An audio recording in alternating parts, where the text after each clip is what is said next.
The first subject is unlikely lines from a costume drama.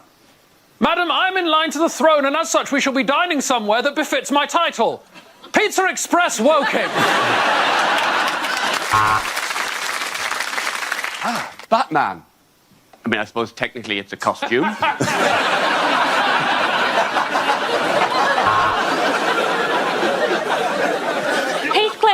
Heathcliff, let me in! I just wondered if we could count on your vote on December 12th. Generally, I am a footman, sir, although I do also like the bottom and the breasts. Right, just reading this review from the Anne Boleyn musical. Says it was a good idea, but they didn't like the execution. Lord Windermere is famed for his opulent balls. I've heard he wet shaves them.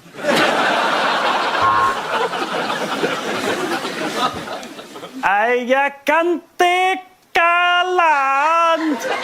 Jag kan täcka lives. Men jag kan inte ha accent.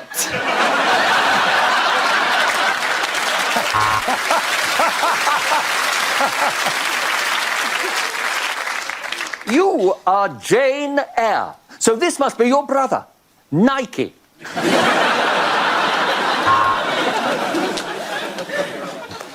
That new servant girl is so cold and unresponsive. Watch this. Alexa? Alexa?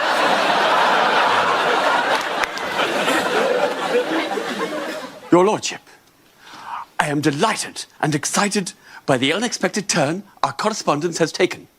I await, with feverish excitement, the next portrait of your engorged penis.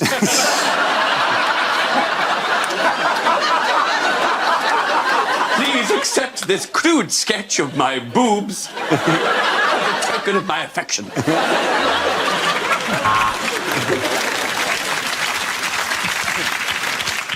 My heart is in my mouth. My liver is in my anus. Jesus, this corset is tight!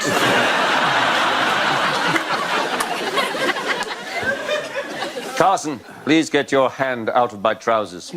When I told you to go below stairs, it wasn't a euphemism. My name is Maximus Decimus Meridius. So, yeah, that's Mike, Alpha, X-ray, India, Mike. As the ruler of this country, I demand some respect. When you see me, you will bow and you will say, "Yes, Queen." Mr. Darcy, I could never belong to you. I am promised to another, but I could give you a quick handy by emotions.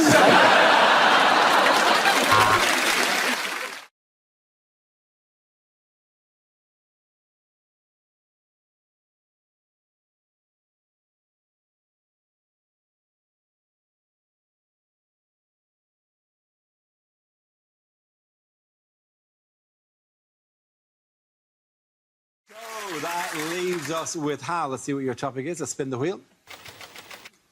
Topic is nationality. Ah, yes. Well, I'm English, obviously, which is rubbish, isn't it? No, it is. No one likes us. If you, I follow England at rugby, at football. Everywhere we go, we get booed. Everybody else boos us. My wife, Northern Irish, boos me in bed. Absolutely. Boo, you're rubbish, get off! You English are crap! It's not all English people, it's just me. I was actually doing a gig in Scotland a couple of years ago in Glasgow, and I said to a room full of Scottish people, is it true, whenever we play football, you support the opposition? And they all went, yeah, we do. I said, you know what? We do the same to you, we just never know when you're playing.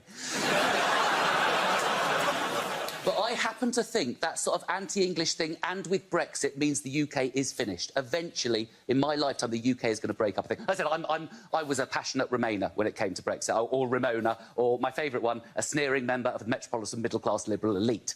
I love being called that. I love being called elite. It makes me sound like we're like super troops, you know, that go around the area in a van, keeping it bourgeois. We all screech to a halt, we jump out, we take up our favourite yoga position immediately.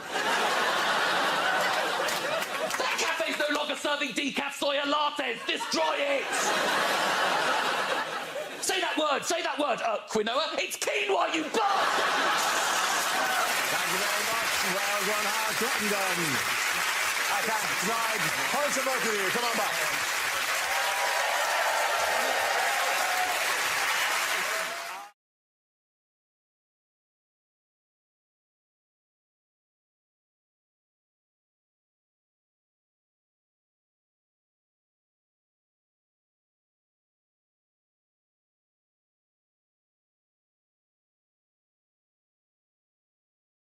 We start with a round called If This Is the Answer, What Is the Question? On the board are 6 categories. Ellie, which category would you like? Science, please. Science, yes. Whoop! Science! One up our team. Your category is science. The answer is 7 months. What is the question? Is it how old Princess Charlotte will be when the Daily Mail start commenting on her weight? Is it how long does my nephew think I've been playing hide and seek with him? Is it how long until Sepp Blatter gets bummed in prison? Is it how old was Jack Whitehall when he first appeared on this programme? Is it if I get a 30-second advert before a YouTube video, how long does that feel? You can't always skip. You can't always skip. Some of them you have to prove you're over 18 as well. It's a nightmare. Is it, if I was in charge, what would be the prison sentence for saying chillax? Is it how long does it take to get to Glasgow on a megabus? Yes, a megabus. I am the accepted As if face. you've ever gone on a megabus. I'm on every megabus, Pat.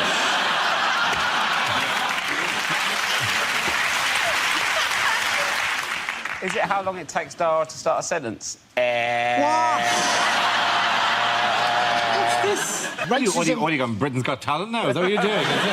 So actually, I really haven't got over that Britain's Got Talent thing. Let You it go. brought it up Just out of let go. nowhere 2 weeks in a row, I Dara. will continue to until I hunt that man down and kill him. It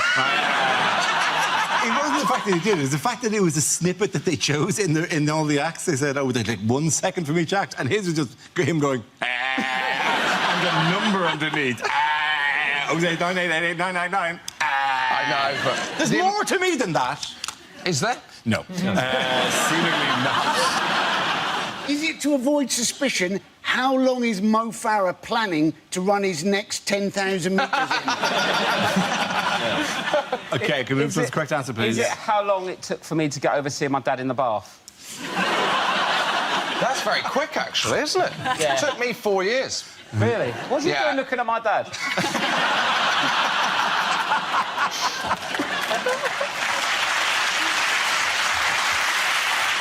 Surely more the question is, what was your dad doing in his bath? Friday night's Friday night. It's to do with that thing on the comet. That thing... That's your correct answer. It's to do with that thing on the comment. I can't believe that this is the right answer. Oh, my God. Go on.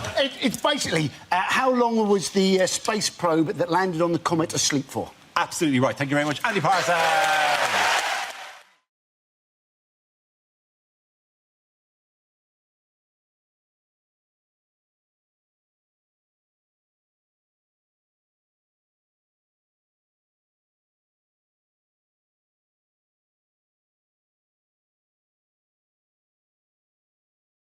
The first subject is unlikely things to hear on a news programme.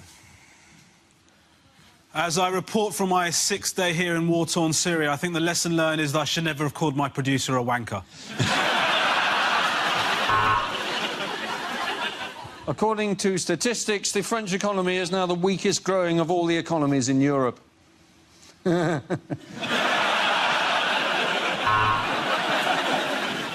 Sport now. All Manchester United fans, please look away.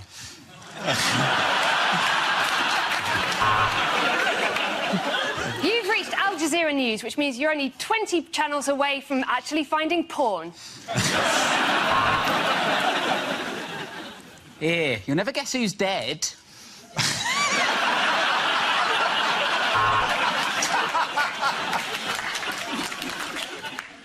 Just time now to see what the papers say.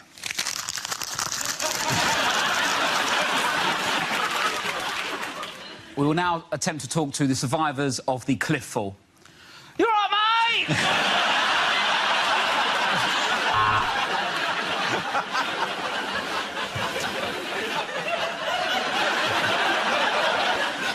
After the fire in the aromatherapy candle factory, the situation is now calm. And now over to our foreign correspondent. Do you speak English?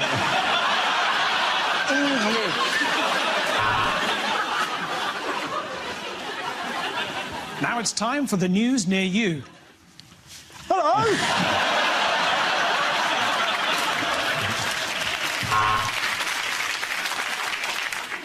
There are human remains on the blood-stained streets and the despair in the eyes of everyone you meet. Rob Beckett for BBC News, Magaluf.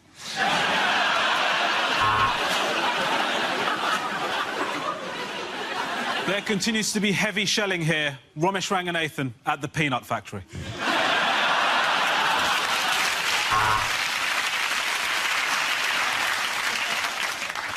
Now it's over to our toys and games correspondent, Natasha Kaplunksky.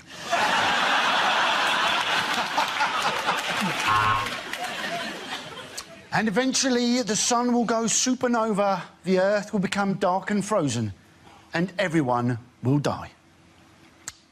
That was the long-range weather forecast.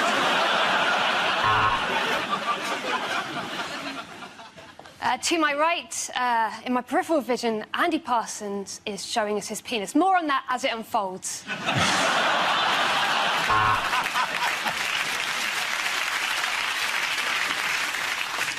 We go over now to our vegan correspondent. I'm terribly sorry. He appears to have gone strawberry.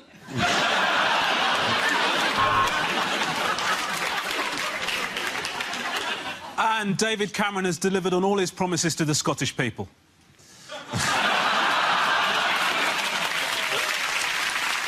Just time for a quick look at tomorrow's papers. So the Times and the Telegraph lead with industrial strife, and in the Sun we can see that Caroline from Dagenham has got a terrific pair of norks.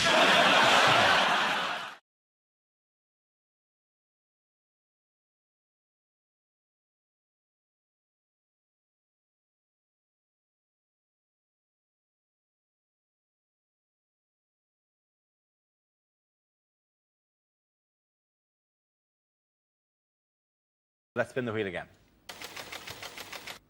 The next topic is men's health. Who wants to come in on that? I went to the doctors recently with anal issues. I thought I had cancer, not I can't put my CDs in order. But it's a terrifying moment, right?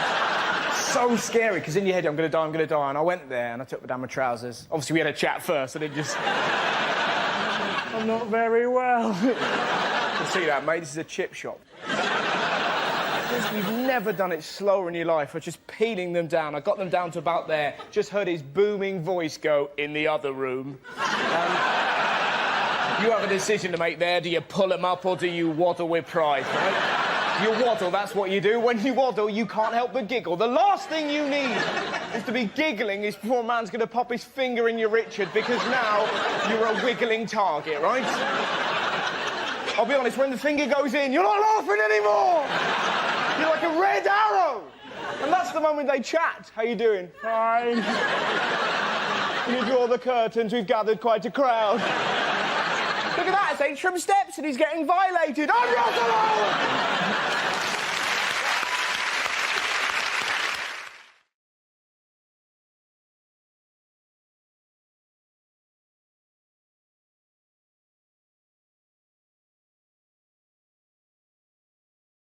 The first subject is unlikely lines to find in the Bible. He's not the Messiah, he's a very naughty boy! And God said, "Let there be light." Sponsored by PowerGen.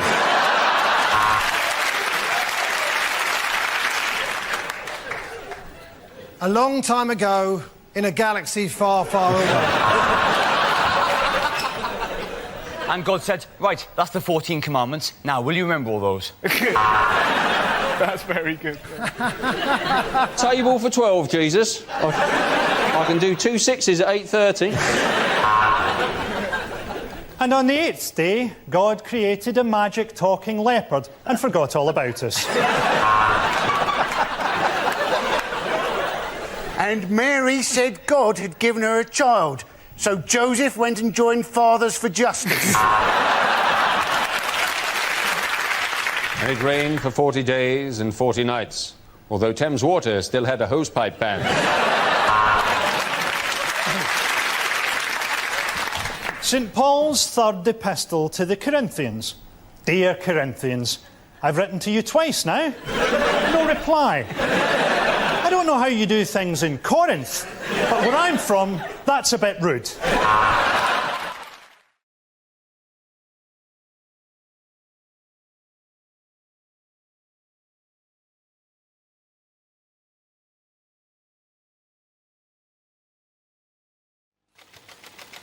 First subject is language. Who wants to come in that?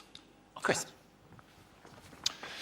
Language, apparently, was developed by humans to help them during hunting. That's what people will tell you. I don't buy that. I think language is more likely to have developed spontaneously, probably between a cave couple who were just furious with each other, incandescent with rage, but completely incapable of expressing their emotion, just standing opposite each other in the cave mouth going until something had to give. And one of them finally snapped and went, "You prick!" And they all went, "Oh, it's all coming out now, isn't it? Never clean this cave up. This place is a tip." "Well, why didn't you say something before?" "Well, I couldn't, could I?" "You're a pig, you are. My mother warned me about you." "Oh, really? How?" Bantu, the Bantu languages of the southern African peoples, they speak with a system of clicks and tuts, this kind of using their throat and their tongue, and constantly surrounded by horses they've no need of. It's a nightmare for them. Bantu for go away horse is... they're screwed, really, isn't it? Thank you very much, Chris. OK, let's spin the wheel again. The subject is home life. Who wants to come in that? Sarah. My home life involves no children. I don't really like children. And if you ask, most of my female friends don't have kids. If you ask any woman who doesn't have kids what would worry them about having kids, the answer would always be childbirth. From what I understand of childbirth, it changes you downstairs, doesn't it? Changes you downstairs. I quite like my downstairs the way it is, thanks very much. Certainly don't want an extension. But it's bound to change, though, isn't it? Because you're forcing a person out. That's what you're doing. You're forcing a person out. I've never forced a person out. I forced a couple in. But I was in a shop recently, and this little boy came running over to me, put his hand in mine and shouted, "Mammy!" And I thought, oh, sometimes forget me keys, but I think I'd remember that. And then his dad came over, and I thought, I wonder if this is the best chat-up line ever. And his dad's going to go, "No, no, that's not your mammy. Remember, your mammy left us because my willy's too big."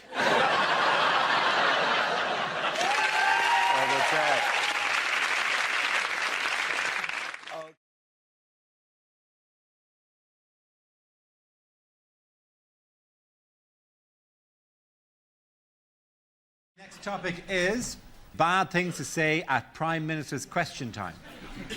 Prime Minister, could you look interested while I bring up some boring shit about my constituency?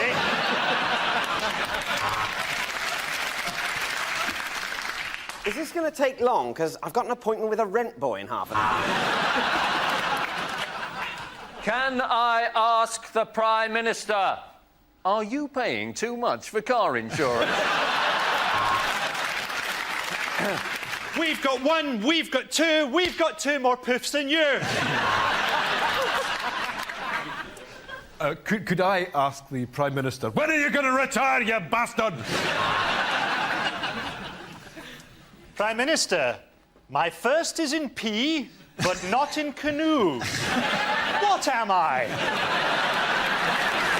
The next topic is unlikely things for a TV announcer to say. For those of you of a nervous disposition, you may be disturbed to know that your television is off and I'm speaking to you from inside your own head.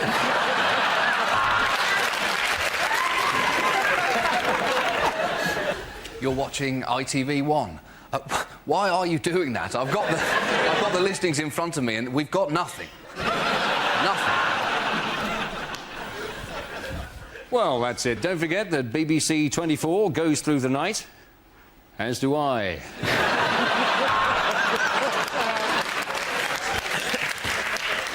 And next on Channel 5, a sensitive documentary entitled The Boy Who Looked Like a Baboon's Arse.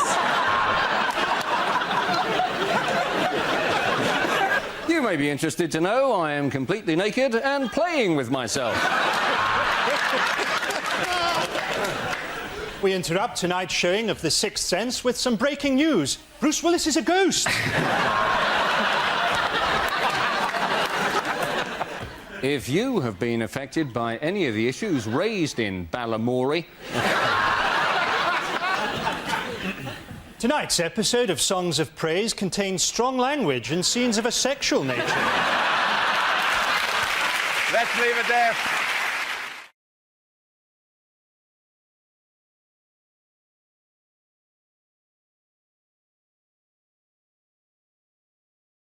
OK, here we go. The first subject is things you're unlikely to hear on a quiz show. Here is your starter for 10. Spring rolls, sesame toast and chili balls with prawn. Hello and welcome to Ask the Family. Mr. Fritzl, where's the rest of them? Hello, we're Ant and Dec, and welcome to Double Our Money. Double Your Money. I'm Anne Robinson, and if my Botox wears off, my face will turn into a scrotum. Look at what you could have won if you went to school.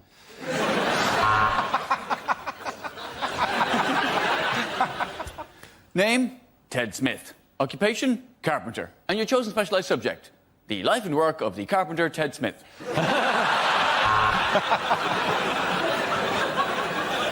For £1 million, complete this well-known phrase. The... like a vowel, vowel, vowel, vowel, vowel. Zzz, is the answer. I'm Richard Whiteley.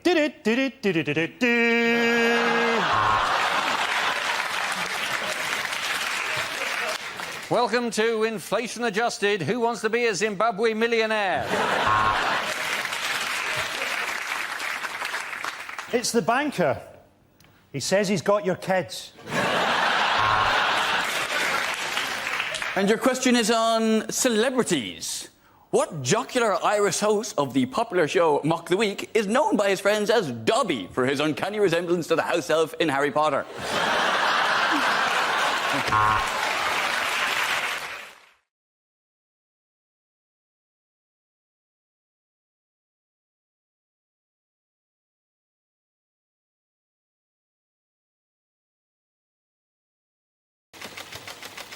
The subject is family. Who wants to come out of that? What? So, it wasn't easy growing up trying to be a little liberal kid in the most right-wing family in the whole of my town. My dad was the most right-wing person I knew, but always quick to point out, I'm not racist, but... That was the danger word, yeah? I'm not racist, but... Or the latest remix, which is even more innocuous and dangerous. All I want to do is have a sensible discussion about immigration, yeah? Isn't it obvious?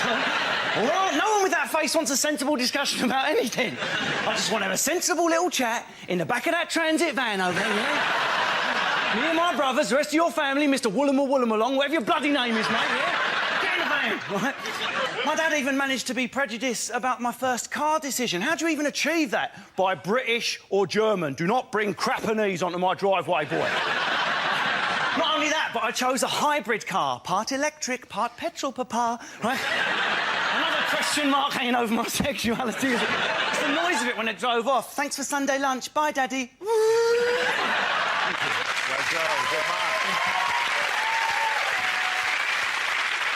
OK, that leaves us with Milton. Let's see what you've been left with. Let's spin the wheel. And the topic is jobs.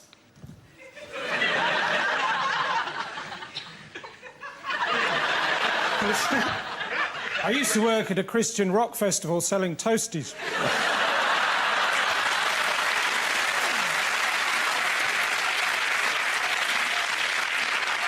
The best day was when I sold this Jewish bloke some yellow ham.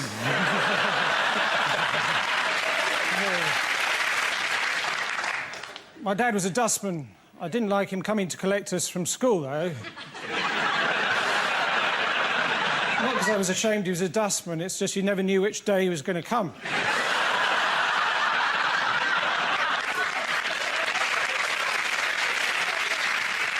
The rest of my family were police marksmen. Apart from my grandfather, he was a bank robber. He died quite recently, surrounded by his family.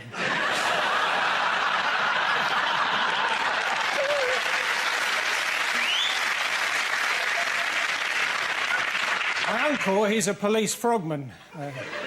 No, sorry, he's a French policeman.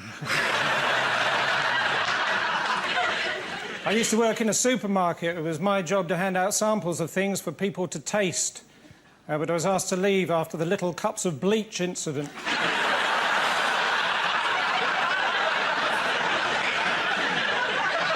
After that, I worked in a pathology lab. But I was asked to leave after one of my reports said, cause of death, autopsy.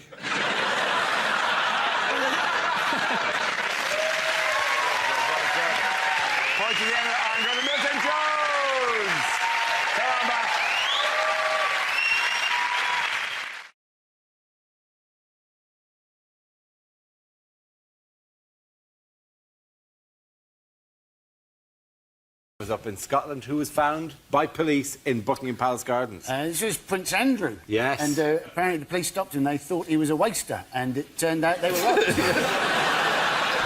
He was the voice of the music go, state your business. He'd go, 10 years enough. You there with the tan and the golf clubs. Before you get into that helicopter. Who are you? What are you doing here? They wanted him to prove that he was a royal, and apparently he just stood around doing nothing, and they took that as sufficient proof. So... Do you know the most stupid thing about this is he apparently said to the policeman who stopped him, he said, do you know who I am? And to which the answer is, clearly not. He does have that look of a man who's eaten Prince Andrew.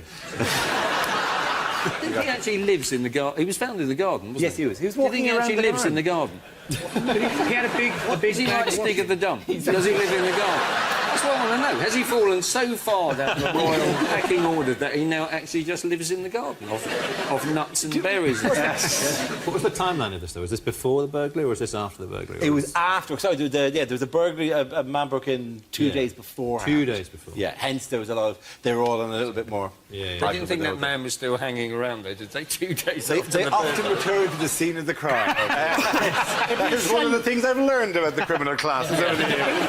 Who did they contact, by the way, to give a comment on this break-in? Oh, Michael Fagan. Michael Fagan. Michael Fagan, who broke into Buckingham Palace 30 years ago and sat on the edge of the Queen's bed for an hour until eventually... I think it's like she said, would you like a cup of tea? And he said, I'll just ring for one. Somebody in my room! They all said that How do you like a cup of tea? They said that was very dangerous, didn't they? Because he sat on the edge of the Queen's bed, but the edge of the Queen's bed is up to a quarter of a mile away from the Queen. I can't believe people aren't breaking in the whole time to Buckingham Palace. It's one of the few places where there's a flag to tell you if anyone's home or not. I bet they don't cancel the milk or anything. You know? You think as they leave, they're about to put down, and she goes, no, leave the flag up. Yeah. Right? Leave the flag up and one light in the hall. Because the whole country was shocked, I think, by the burglary. Everyone thinking, how can you get an intruder into the palace? We were all shocked by it, except Helen Mirren, who's probably thinking, right, that's another film for me to do then. I'll probably get Liam Neeson in to play Queen 2, who's in my house? Liam Neeson playing the burglar, Liam Neeson playing the burglar, going, so, you're probably wondering how I got into your bedroom, Your Majesty. How does Aslan ever get anywhere? Came in through the wardrobe. I honestly thought you were going to go with Taken instead. I honestly thought you were going to say, I have a very specific set of skills. I don't see adult films, I just see the child film. Yes, oh, sorry. What is anyone talking about? Perhaps, Miles, we weren't talking.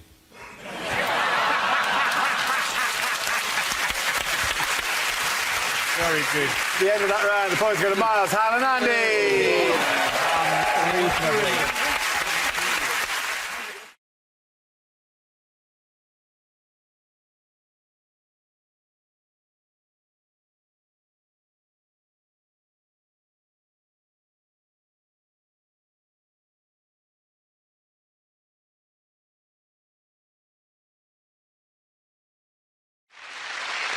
Yes, the answer I was looking for was Gove announces exam changes. This is the news that Education Secretary Michael Gove has announced a new English baccalaureate certificate to replace GCSEs. From 2015, students will work towards a demanding 3-hour exam at the end of a 2-year course rather than the current combination of coursework, modular exams and multiple retakes. He's even invented an exam that thicker kids won't be able to pronounce. It's the back of what? The back of what? The back. Oh, give me a shovel, I'll go down a mine. I think the idea is if you're academic, then you get a baccalaureate, and otherwise they teach you practical skills like how to back a lorry out.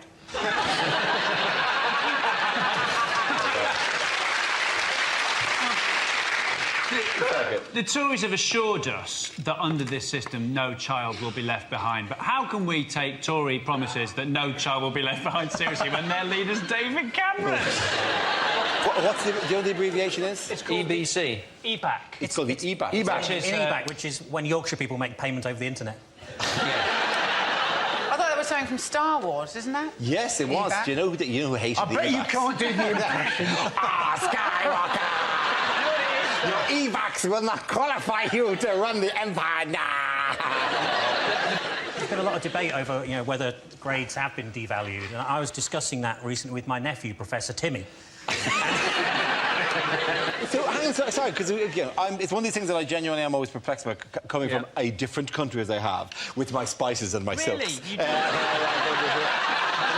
To your nation. And there's so many great things about it, except your exams, which are mad. And not that the education, by the way, is great. I'm not saying anything against the education people get here, it's fantastic. But the exams are mad. There are people who, when confronted with an exam paper, just go to pieces completely and forget how to count, and I think it's very unfair that they are marking the papers.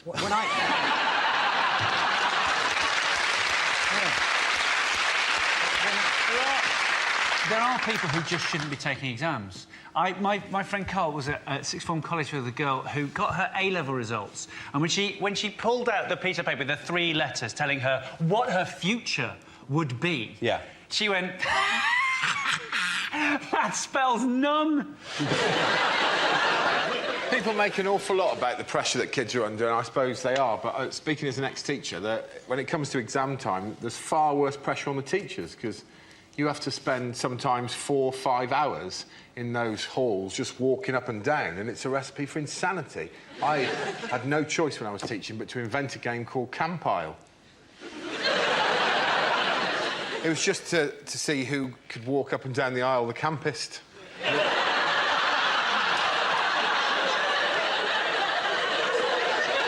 We started off just sort of slightly mincing. Honestly, by the end of it, I was walking down a full aisle of children like this. And I knew it was time for me to leave teaching when I got to the end of one aisle, genuinely. During an actual GCSE, a kid looked up at me and went...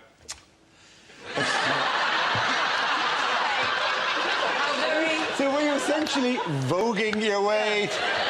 I'm not exaggerating. By the end of it, I was like...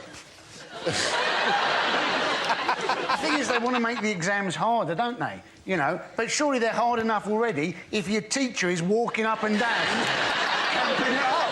Oh, no, I'm still qualified, technically. We'll have to cut this bit out. Really? Is that your safety net? Yeah. Oh, that's really sweet. Do you think anybody, having seen you in betweeners, anybody's ever going to Well, you've always got to trade. What is the problem with it? I did a gig at the University of Central England, which is in Birmingham. That's what they're trying to hide from you. And as an opening line, I said, UCE, so called because that's a grade it takes to get in. But I had to explain it to them. I'll tell you, I was in an exam when I was at school. My mate, at the back of the hall went... we were all waiting to leave. Someone at the back of the hall went... Meow. Mr. Mearden, the exam invigilator, went... And then someone else went... Meow. And then... Meow. different parts of the hall, and it led to my favourite sentence I've ever heard come out of an adult's mouth, which was, all right, no one leaves until the meowing stops.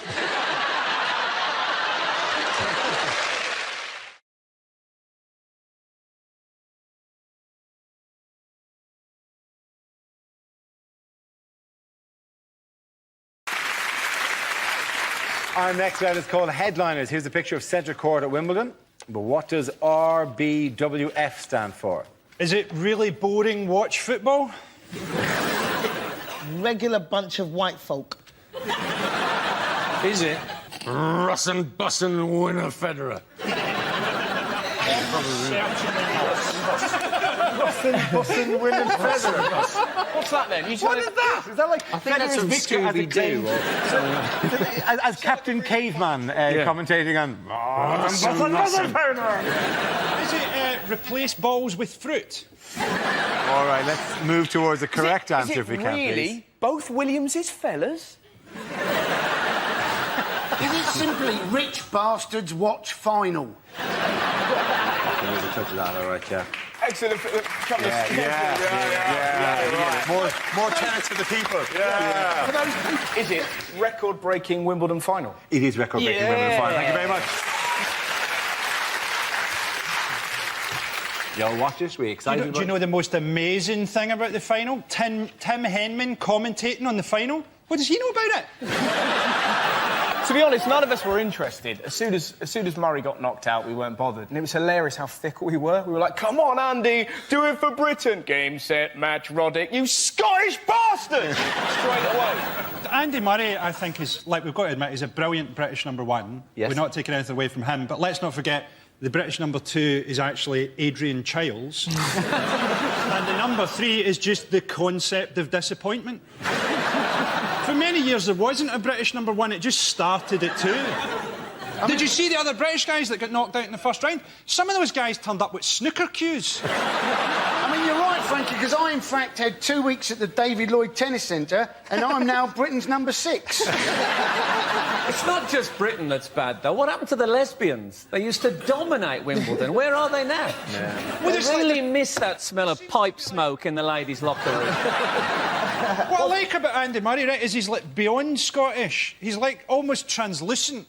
He's like a living porridge. Sometimes the sun would strike him in a certain way and he'd cast a rainbow against the scoreboards. No wonder people couldn't beat him. They couldn't see him. It must have been like playing Predator or something.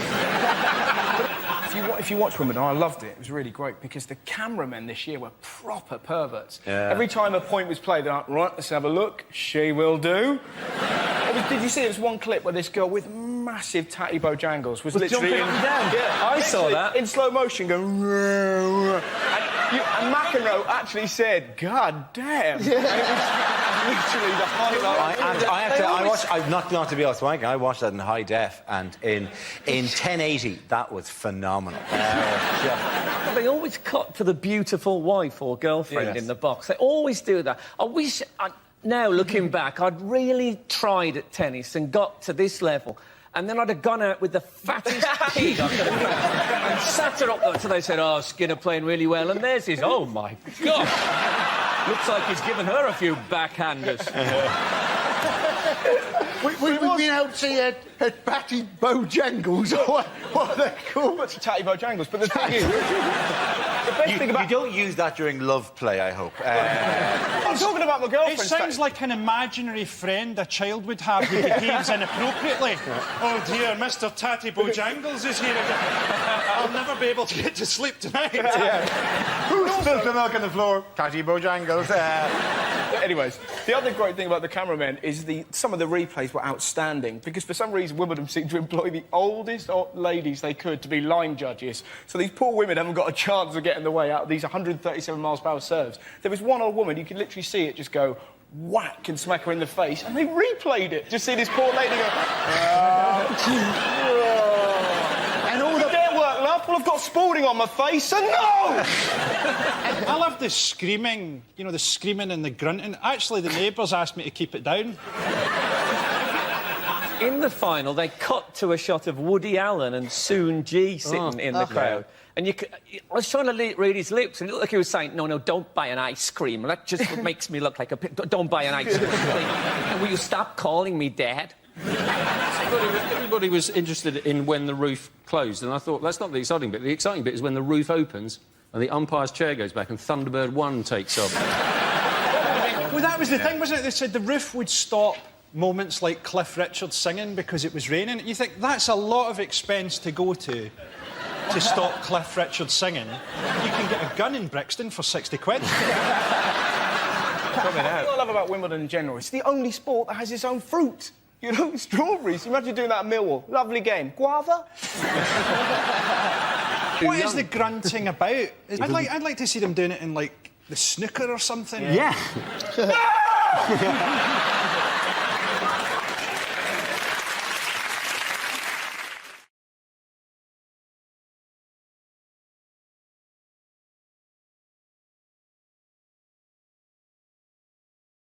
The answer is 1,000,000%. What is the question? Is it, what is the blood alcohol content of Amy Winehouse? Is it, after a recent power surge, what did Stephen Hawking say over and over again for 3 days? How much does Max Mosley's blood pressure go up when he smells leather? Is it, what increase in population will Kerry Katona be responsible for by the time her womb finally succumbs to the ravages of time and chicken drumsticks?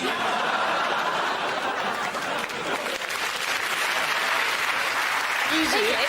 How much did exaggerations go up last year? Is the real answer, what is the rate of inflation in Zimbabwe? Yes, it is, actually, yes. Very good, Lucy Porter, yeah. Yes, Lucy, the question I was looking for is, what is the estimated current inflation rate in Zimbabwe? This is the escalating economic disaster under Robert Mugabe's regime, with prices doubling every hour. Many Zimbabweans are now unable to afford even the most basic supply. You wouldn't spend too long browsing in a Zimbabwean shop, would you? Do you know that they did a survey this week said that Zimbabwean people are the least contented people in the world? They're just not pleasing some people. They've had an election, they've got loads of money. What do you want, for God's sake? They've had an election that was so corrupt that second place actually went to Ant and Dec.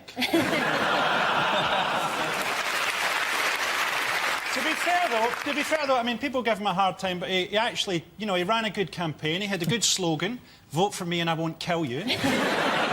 And he was very good on Zimbabwean question time. That's a good question. Have him taken away and killed. I do genuinely, like Frankie says, as you know, in the international community are just sort of making these symbolic gestures, say the EU, say they won't recognise the legitimacy of his government, but that is irrelevant. He continues. It's a nonsense. There's no reality in that gesture. It's like taking away Joseph Fritzl's Dad of the Year mug. It's really, it's completely meaningless. And then our big solution to this, as a government, as a nation, as a force, Gordon Brown meets with Cobra to decide, it's the big one, we're going to remove cricket, we won't play you at cricket. Like that, like this is going to, you know, tame criminals, like you're going to have people being sent down for murder and rape. 2 years, no cricket, suspended, no Scrabble. It's a complete nonsense. No French cricket, no cricket of any time. Like Mugabe's going to react to that. Like he's going to go, I will remove myself from government. I already have 2020 tickets. I cannot... Gordon Brown, why you be so harsh with this nation? It's nonsense. That was an incredible impression. I just want to say... I know it's difficult. Can I just say, with that level of impressionistic ability, you are going to fit right in on this show. Gordon Brown, why you take away my cricket? OK, let me give you a hint. He doesn't speak as if he's going to turn and play something on the steel drum for 10 minutes. He does. It went a bit West Indian. Election and ting. But did they tally up the votes? They are going to tally the banana. I've never really heard him speak. Have you heard him speak? What, so you just made up whatever accent you felt like? Why didn't you give him like a Dutch... Give him a Dutch accent or something. Make it like, give him like a comedy. I'd alternatively like to do my impression of Morgan's Fangerai. No. Did you see, though, that he'd apparently gone into hiding in the Dutch embassy? Now, if they know where he is, surely he hasn't gone into hiding.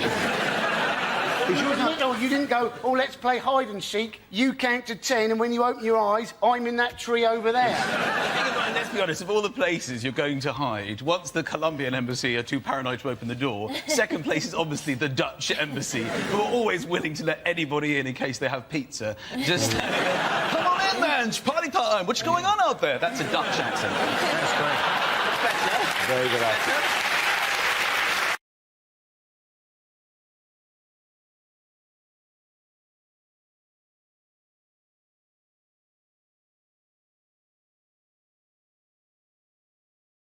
OK, here we go. The first subject is unlikely things for a royal correspondent to say. Isn't it wonderful to see Prince Charles being made king at the age of 137?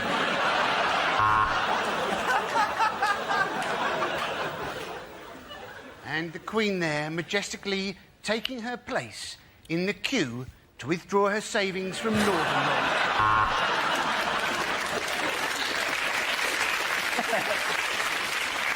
The Queen asked me if I was from the BBC. I said I was, and she told me to piss off. There we see Prince Philip going over to talk to a man from China. This should be interesting. In fact, it's the Chinese Premier, and he's just asked him for a menu. Prince Harry hasn't been put off by the congestion charge. He says he still manages to come into Chelsea twice a day. Well, the crowd are absolutely loving this event. The night sky is dancing with light. Yes, the Queen set fire to Windsor Castle again. It's great to see the whole family waving from the balcony through the sights of my AK-47.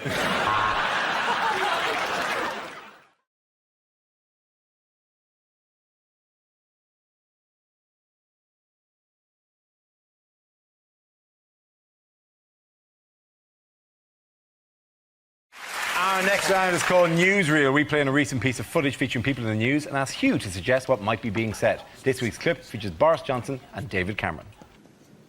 Oh, tally-ho, look out, posh boy coming through. I wonder if there's any grub. I'm absolutely starving.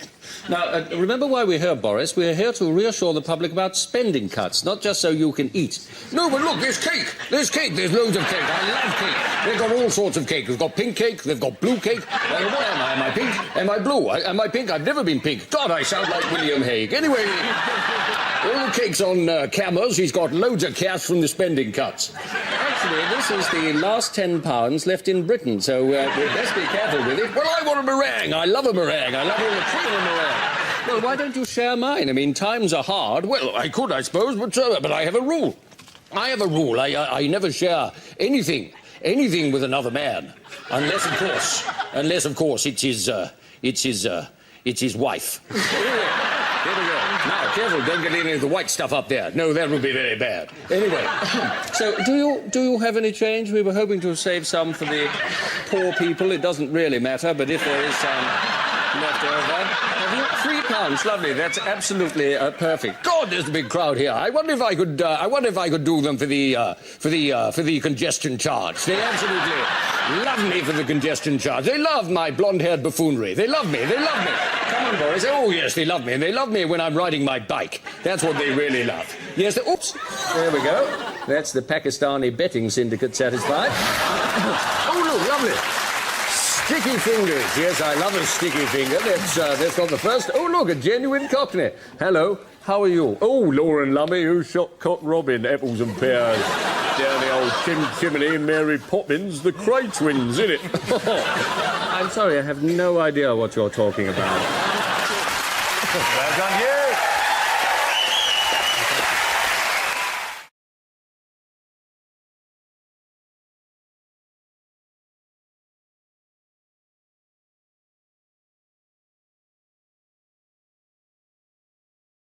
Lines you wouldn't hear in a Bond movie. Agents aren't what they used to be, 007. Meet 118118.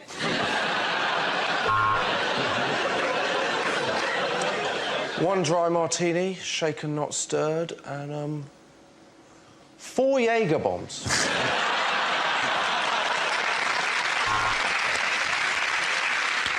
So, Bond, we're really pushing product placement in this film. So here's your new secretary, Miss Money Supermarket.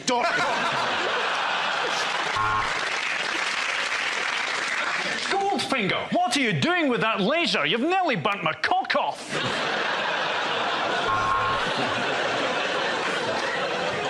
So, laser-guided, fires at will, lovely in the hand, incredible repeat speed.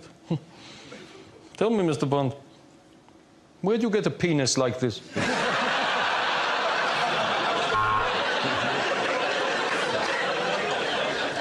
MI6? No, you're a lot older than that, Bond.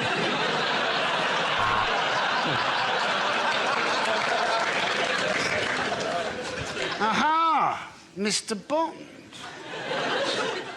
It appears that somebody has stolen my cat.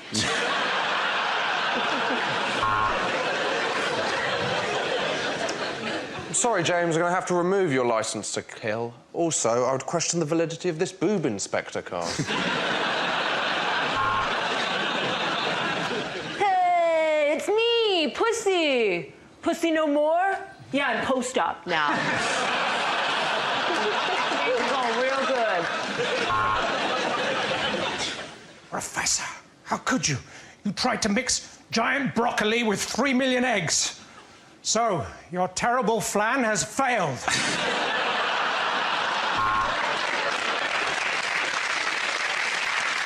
And this watch that fires bullets, and I'm afraid that's all the gadgets I can give you, Bond. I'm the 8 items or less queue. I think you may need an eye test, Bond. That sex-mad blonde you've been shagging in the embassy is Julian Assange.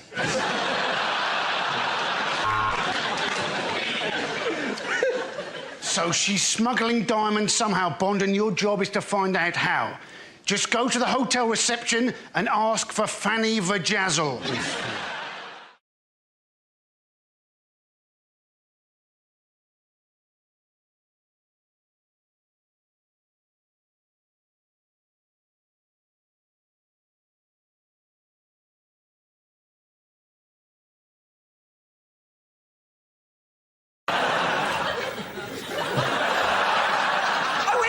Invisible in this fucking jacket. I think you...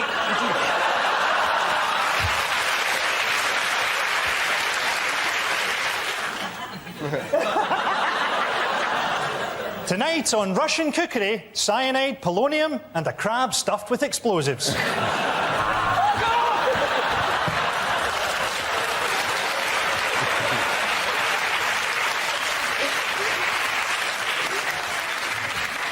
Not going to be worth it now, is it?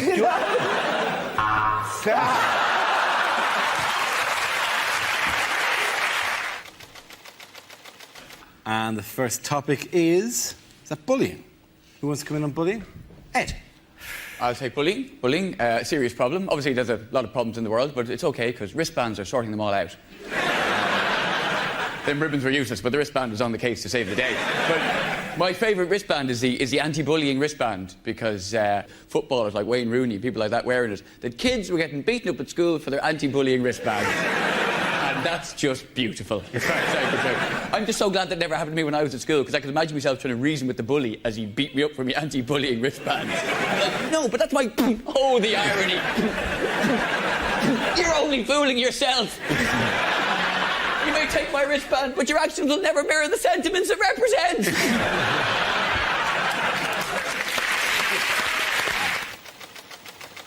The subject is health scares. Who's going to come in? Ed.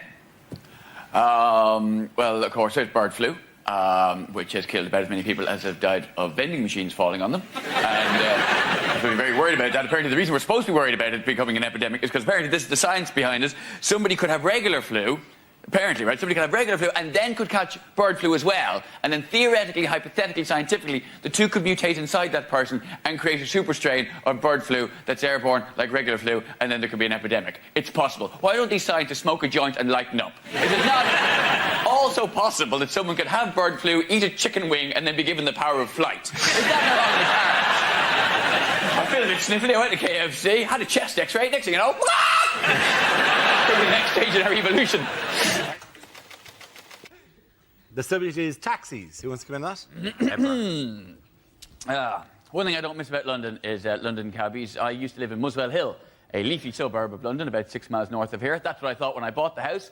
I get into a black cab in London's fashionable West End. Turned out I lived in the arsehole of nowhere. Because I'll get into a black cab and I'll go, Muswell Hill, please, and I'll get this. I go, no, mate, I'm not going that way. Like he thinks it's a bus he's driving. What do you mean you're not going that way? I'm not asking for a lift. You know, whenever I get this now, I just get in anyway. I go, right, fair enough. Where do you want to go? Oh, it spins them right out of that nose. You what? Come on, where do you want to go? I'm paying. No, mate, doesn't work like that. Yeah, that's what I thought. Muswell Hill, please. The first topic is entertainment. Who wants to come in on that? Hepburn. I was watching a DVD the other day, horror DVD, Hostel Part 2, not a very good film. Should have twigged by the fact that it was a sequel to Hostel Part 1, also not a very good film. Hostel Part 1 is about men being tortured to death in an underground bunker for the pleasure of others. Hostel Part 2, women being tortured to death for the pleasure of... Oh, they've really flipped it. Hostel Part 3, I imagine hermaphrodites up for the chop. Anyway... I'm about to watch this film, and before I watch it, I have to sit through the DVD piracy warning, which I think we can all agree is beginning to get on our collective tits.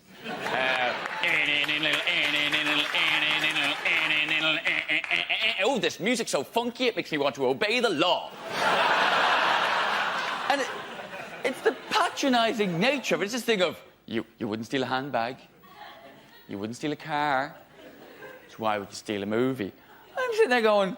Don't tell me what I wouldn't do. You don't know me. I am drunk at 4 o'clock in the afternoon. In my pants. About to watch women be tortured to death in an underground bunker in Eastern Europe. You're telling me I wouldn't nick a poxy handbag? I think you don't know me very well at all, sir.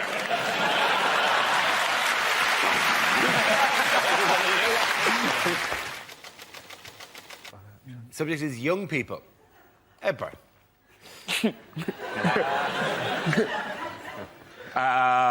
Young people, they're very scary, aren't they? I remember being scared of young people when I was young.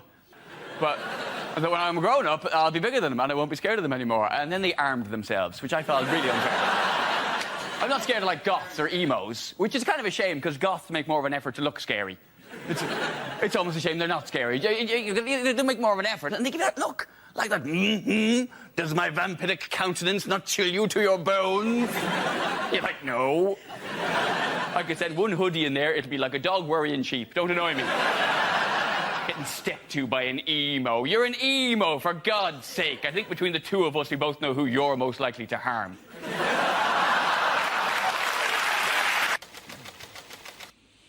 The subject is celebrity. Who wants to come in on that? I would take that. Yes. No, I'll take celebrity because, you know, I suppose, kind of, I'm a celebrity. You know, I've got that sort of... I'm on telly, occasionally. I'm on it right now. So that's fair enough, you know. But I'm not like famous. I've got that sort of halfway house. I'm not like household name, but I'm not nobody. I'm sort of like that bloke. What's his name? You know, like people will say, oh, I saw that Ed Byrne on telly. And the other person will go, who? You know, oh, you know, the Irish guy, comedian. What, the big guy with the bald head? No, not that bloke. And it's weird when you got that sort of in-between thing, because, you know, I'll tell you what I get a lot, particularly in England, is I get people coming up to me to tell me that they don't know who I am. Seriously. Which to me seems a bizarre thing to cross a room to tell somebody, but you would be alarmed how often someone will come up to me in a pub or a club and go, apparently you're on the television? I've never heard of you. Really? My family used to own a dog called Layla. What? Sorry, I thought we were playing swap information neither of us give a shit about. No? Whereas in Ireland, I'm a bit more well-known. So in Ireland, I get abuse. Kids, who wants to come in on that? Ah, sweet. Ebra. Sorted. Know about this now. Ah, yes, kids. I became a dad 9 months ago. And I haven't let it change my life completely in that... Well, the one thing I'm worried about is I don't want to be one of those people who prefaces a statement with the phrase, speaking as a parent. Speaking as a parent. Gather round, everyone. He's speaking as a parent now. Quick, come in. No, bring in the people from the other room. He's speaking as a parent. No, he was only speaking as an arsehole before. Now he's speaking as a parent. Yes, O sage one, speak. Tell us your wisdom. Impart your knowledge. Speaking as a parent. Doesn't it make you want to stab them as a maniac? Because the thing is, you read the books. There's loads of books you can buy on being a parent. That's why, there's millions of books, in fact. That's why I get really annoyed when people use that excuse for their bad parenting. They always come, oh, well, you know, kids, they don't come with an instruction manual, do they? No. You have to buy one. They're like 7 quid. But with the books, the one thing the books warned me about, it hasn't turned out to be a problem. Books warn me that sometimes the man can become jealous of the affection the woman gives the child. I've not had... The only issue I've had in that direction is that when I burp, I get frowned at, and when he does it, he gets a round of applause. That's not fair. So why is his wind so much more important and exciting than mine? My wife has spent anything up to an hour trying to get wind out of him. Will she pull my finger? No, she will not. The first subject is parenting. I'll take this. We have 2 children in our house. 2 boys. One is 4 months old and the other is 21 months old. Yeah. We didn't want there to be too big a gap, so my wife had them both by cesarean.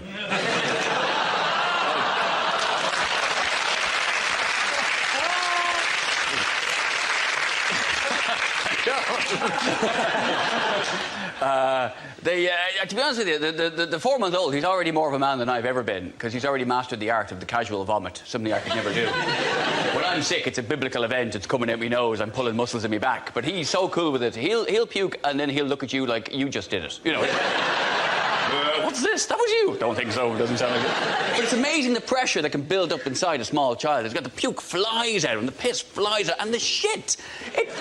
Honestly, if I was to feed him creosote instead of milk, I could do me fence with him.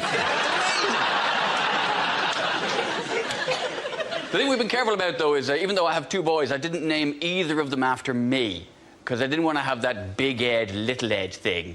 Because when you call him one of your sons Little Ed, it just sounds too much like you're talking about your cock. Oh, Little Ed's been misbehaving. It just seems a bit... Honey, will you just hold Little Ed? Just hold Little Ed for just a minute. Hold Little Ed, or oh, Little Ed's been sick on you. It's just not... Thank you very much, Frank.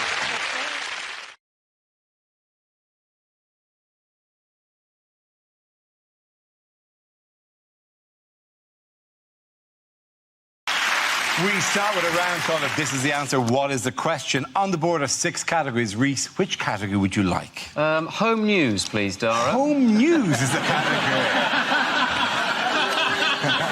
That's an interesting choice. Let's see what happened this week. Yeah, your category is home news. The answer is 43 years. What is the question? Is it for how long will the average Glastonbury goer keep their wristband on? Is it how long will it take for Nigel Farage's erection to subside?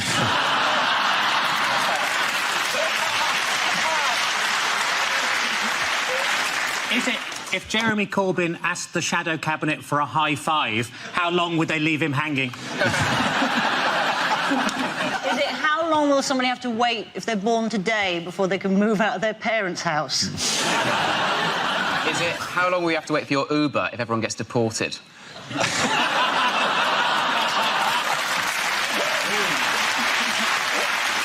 Is it how long does Rob take to brush his teeth?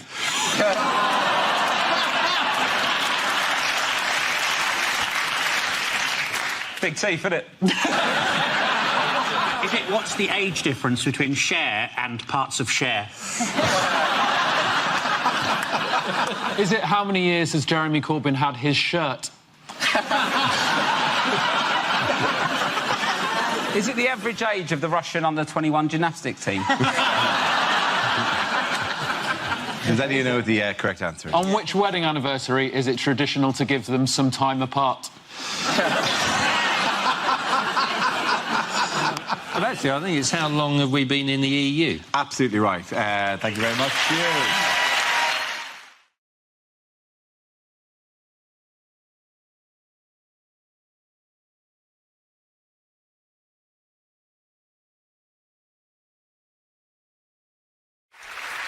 The next round is called Between the Lines and features Hugh and Frankie. Would you please make your way to the press pit?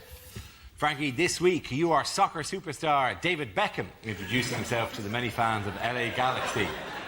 Hugh will tell us what he really means. I'm glad to have this opportunity to let you know what I'm thinking.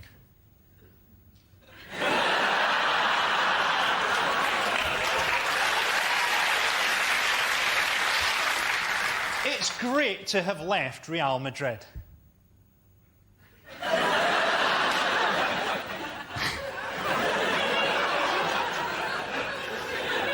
I hate Poland.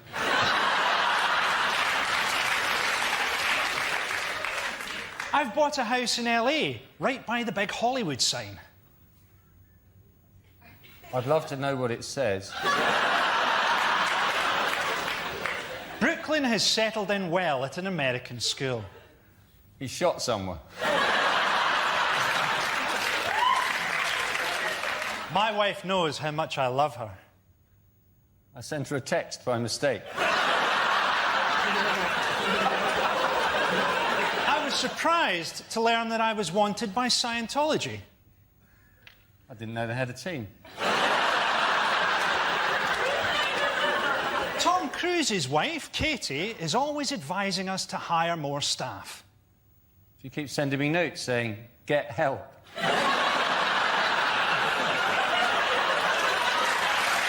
Very good. Well done to both of them.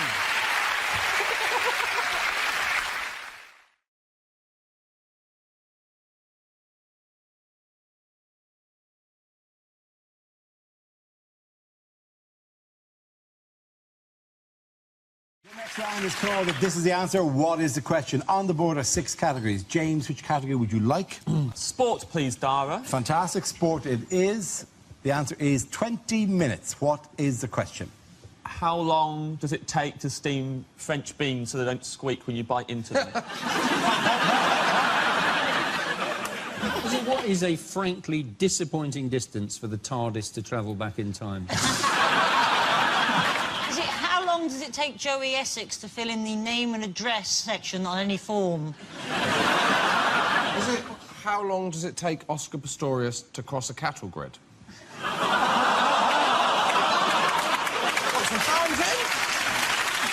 Is that a joke you wouldn't do on the last leg, is it? With famously one-legged host Adam Hill, is this? Were you bursting to get that joke out? I've been sitting up for weeks!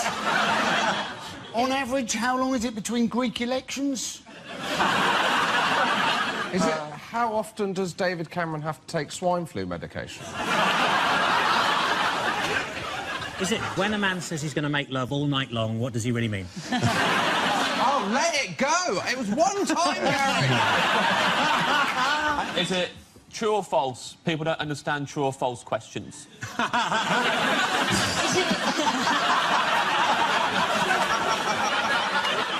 Is it for the rest of his life, what is the longest David Cameron will go without someone shouting, oink, oink?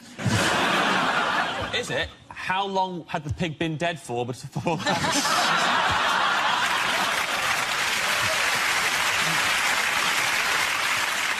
Is it how long was I watching the footy drunk for last Friday before I realised they were playing rugby?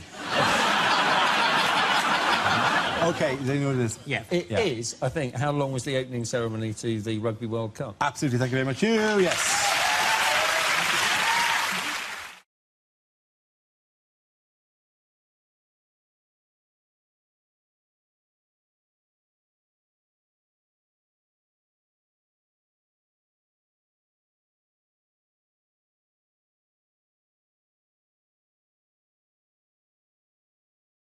We come to scenes we'd like to see, so if everyone can make their way to the performance area, please. I'll read out this week's topics, and then we'll see what our panellists can come up with. OK, here we go. The first subject tonight is unlikely things to hear at an awards ceremony. Our next award is for Most Inaccurate Weather Forecast of the Year. Let's look at the 9,000 nominees. Welcome to the Islamic Awards for Acting, or as we call them, the Moscas. Oh, gosh, so many people to thank. Where to begin? Obvious one, I suppose, Hitler. What? And the award for Best Envelope Glue goes to...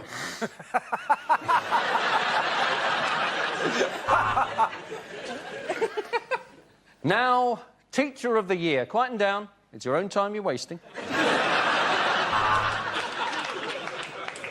Time now for us to celebrate some of the stars of show business who sadly are still with us. I'll just open the envelope. Oh, it's full of gold.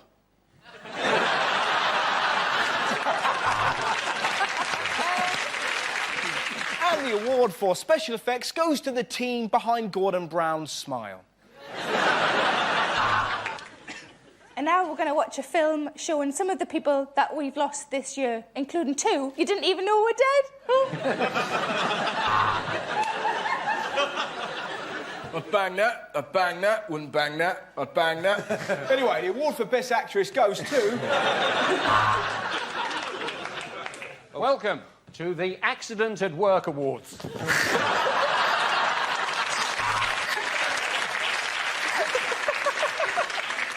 And winner of the Suicide Bomber of the Year. I'm afraid they couldn't be with us tonight.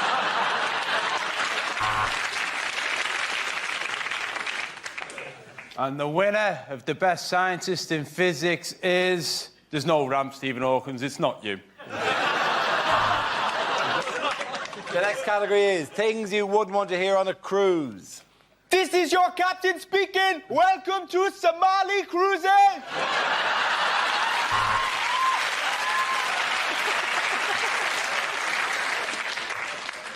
We've had reports of an iceberg, but don't worry, no ship has ever been sunk by a lettuce.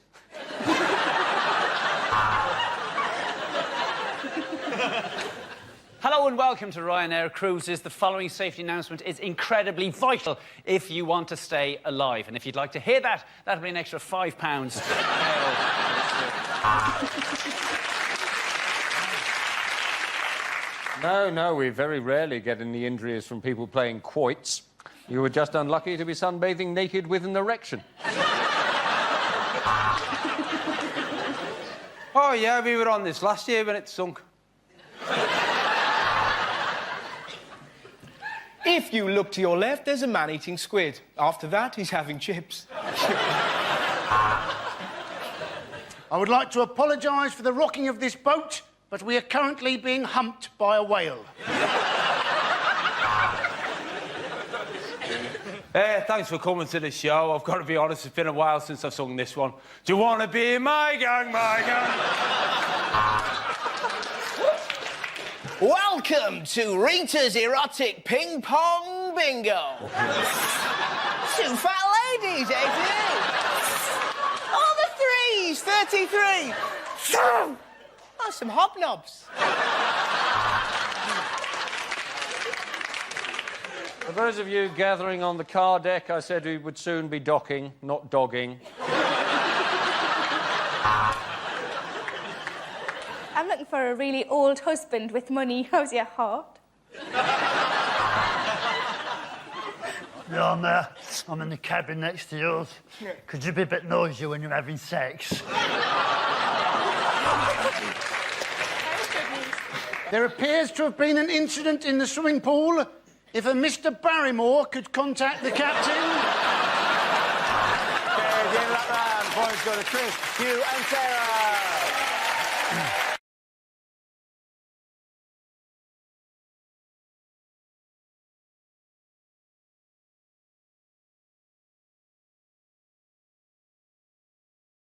Let's spin the wheel for our first topic. And the topic is exercise. We all know we need to do more exercise. I mean, we've now got the fattest kids in Europe. I'm not going to make fun out of obese children. I've learnt not to do that. They will come down on you like a ton of bricks.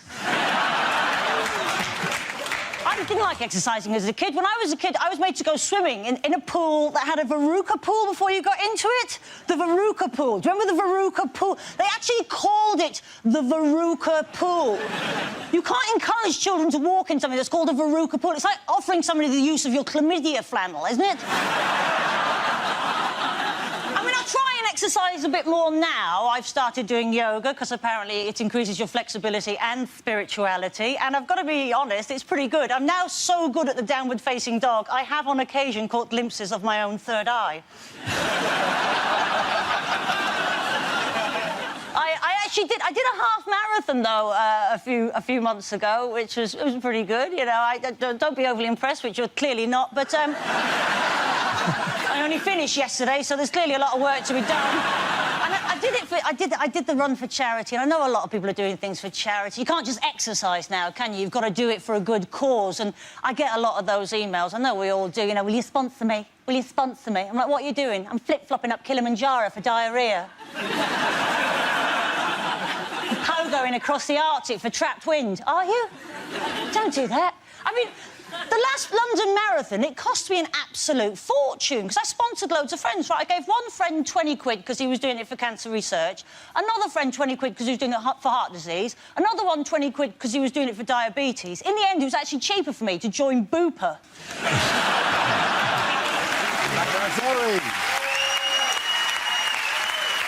OK, that leaves us with Milton. Let's see what you've been left with. Let's spin the wheel.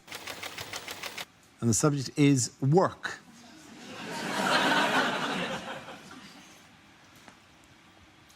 I didn't think I'd get a loan from the bank for my knitting business, but when I turned up actually wearing one of the balaclavas...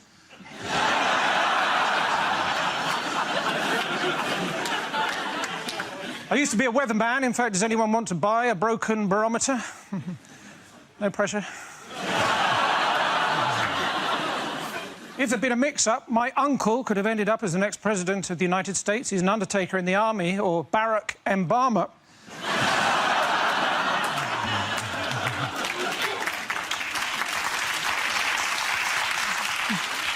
Soldiers, of course, very emotionally repressed. Sometimes you see one of them go into the middle of a parade ground and shout, "Attention!"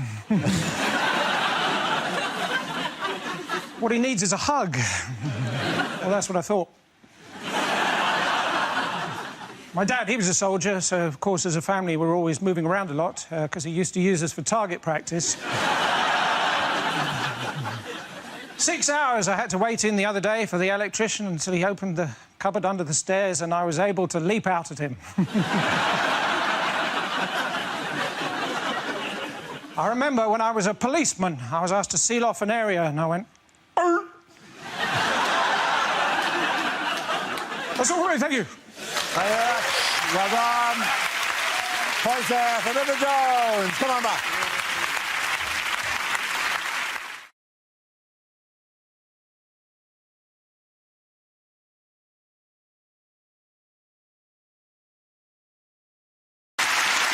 Yes, it's a picture of the leader of the Labour Party, Jeremy Corbyn, and his defeated opponent in the leadership election, Owen Smith. At the Labour Party conference this week, Corbyn was unveiled as leader after being re-elected with nearly 62% of the vote. So he won it very easily, and he did very well, but at the same time, that may not translate into anything in terms of winning a general election. No. I mean, it's not going to translate into having a cabinet either, is it? A shadow cabinet. He's going to have to do a shadow cabinet like, you know, Macaulay Culkin in Home Alone with the shadows. It's going to be a literal shadow cabinet. What is that? Mannequin for defence? You've got to admire the Labour Party's ability to see the Conservatives in chaos and respond like this. You call that political disarray? Sit down, let the professionals show you how. We'll see your chaos and raise your botched coup that involves our deputy leader having to be called home early from Glastonbury. He's incredible in that he can gather so many people together in a rally and they sort of see him as a messiah in the same way he will probably be crucified in the next election.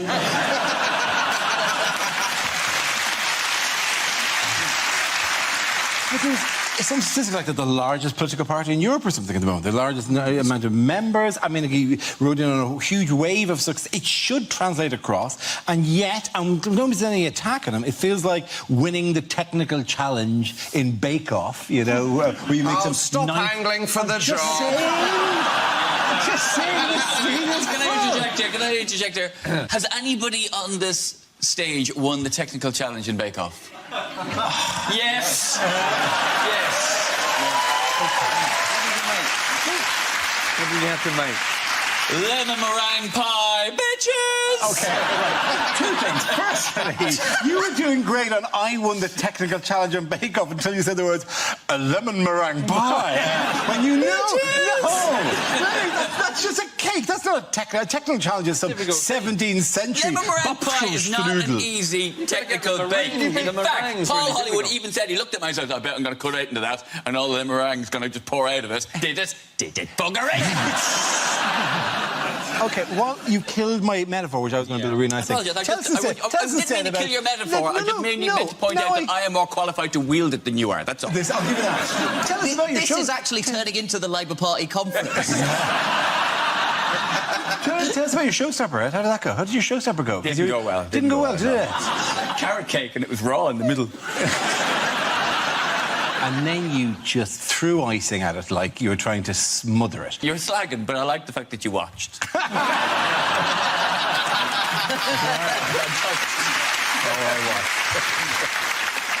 What did Corbyn say about the MPs who would... Well, he said he'd wipe the slate clean, probably with their own faces, but he will have them back. There'll be no hard feelings. He said most will not get deselected, which is not the most reassuring way of putting that. It's like if a doctor says, we can save most of you, still this hasn't gone well somehow, and I'm down a limb or two at the end of this particular interaction. So you can't trust the Labour Party anyway. At the beginning of conference, they always sing the song, we'll keep the red flag flying. But if they get into power, that means no one can go swimming.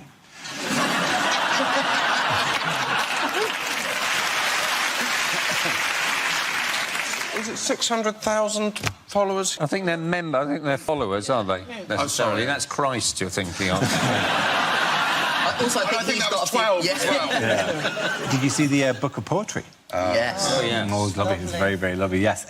Labour supporters released a book of poems for Jeremy Corbyn that Michael Deacon from The Telegraph tweeted about. Corbyn's not even a good word to rhyme with, unless most of the poems about Dorbin. Or get my J-class, do some absorbing. They're your two options, really. If it was Jeremy Hunt, we'd all have a big laugh and it'd be fun. Let's deal with that now and move on.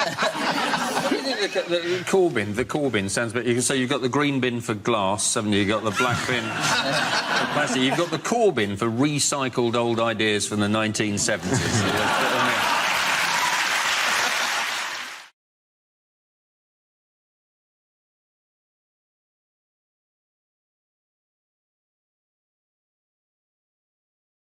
Unlikely things for a vet to say. Of course your monkey's got diabetes. You've been feeding him Cocoa Pops for 20 years. I know it's expensive, Mrs. Smith, but if you want your cat put down, you're going to have to make 9 appointments.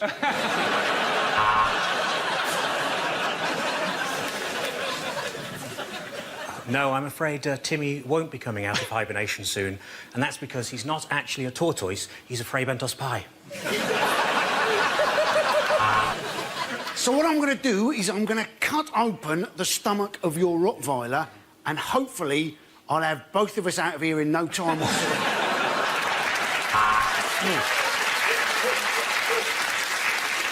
Oh, if only they could talk, I'd be in prison.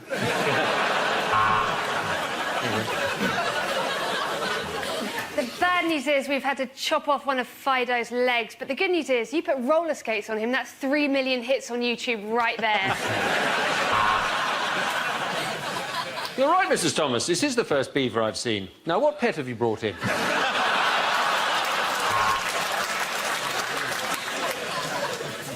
The good news is your snake has survived. The bad news is he's never going to walk again.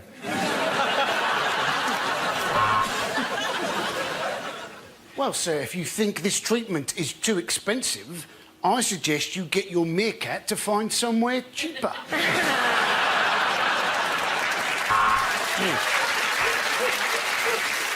Well, yes, your horse is a little bit overweight, but it's nothing to worry about. Oh, it's a dog.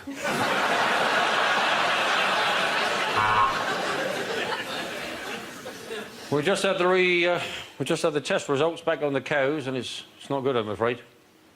They're 10% horse meat.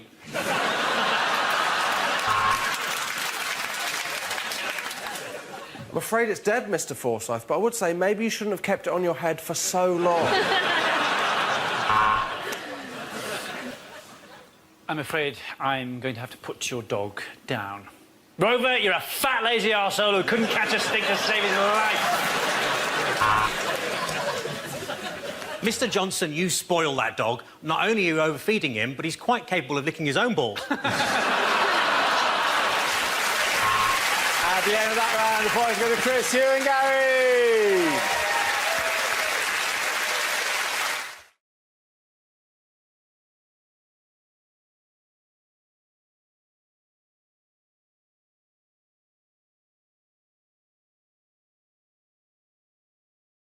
Picture of Kanye West performing at Glastonbury Festival this weekend, headlining the Pyramid Stage on Saturday night. The rapper told the crowd, "You are now watching the greatest living rock star on the planet."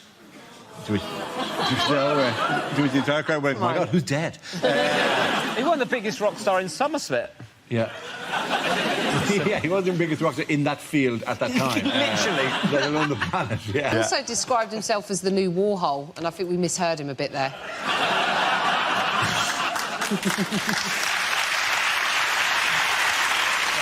130,000 people signed a pledge, didn't they, to try and get him replaced?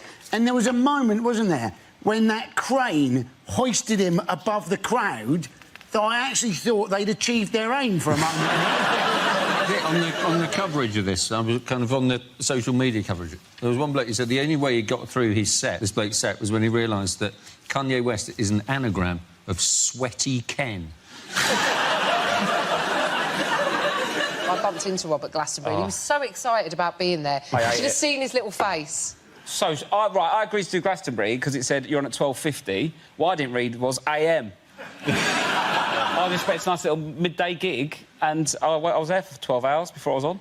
And if you do a poo there, you have to... The toilets, basically the toilets, is scaffold over wheelie bins, and there's a hole over each wheelie bin. You have to take a cup of mud with you. There's bags of mud, and then you do a poo, and you have to pour your mud over your poo. I felt like a cat. Are you telling me that your cat can hold a cup?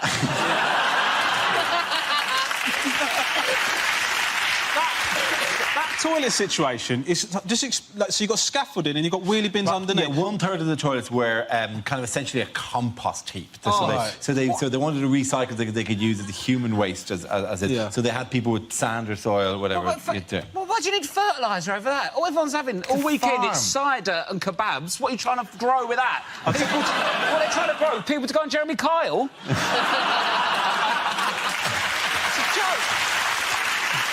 My mum had a house in Sri Lanka, and she had one of those toilets that just goes straight... The poops go straight into the ground, and that she had mango trees behind the toilet.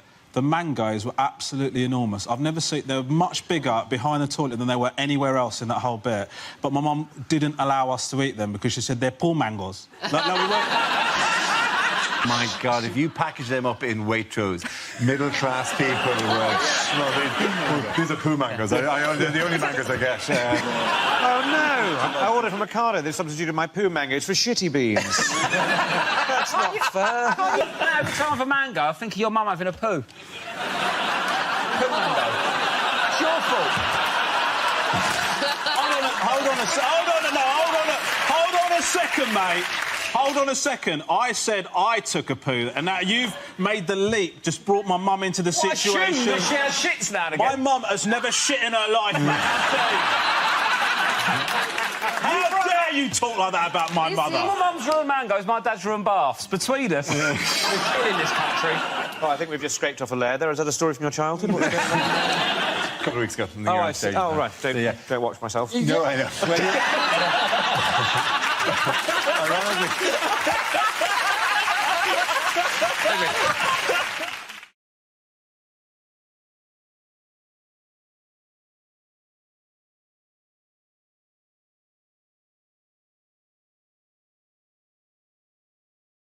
We don't need it, do we? Like, it's this constant thing of, like, making things that nobody is being on the phone to someone and go, do you know what would make this so much easier to understand what you're on about?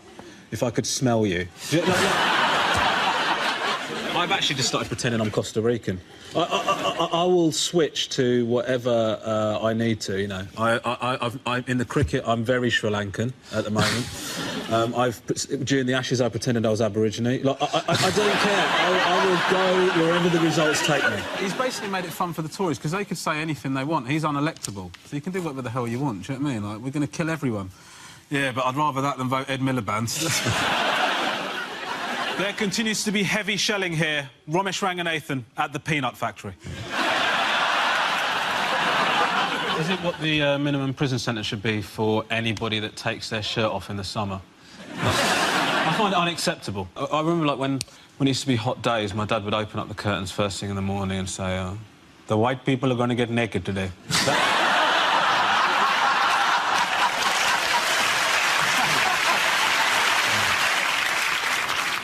Just this morning, we confiscated a bag of cannabis, and now we're asking all students to come forward if they've got Pringles. Have you had an accident that wasn't your fault and has ruined your life? Next time, use Durex. I don't understand that, because, like, if the cows farting is causing the problem, then surely eating them is the solution. I mean...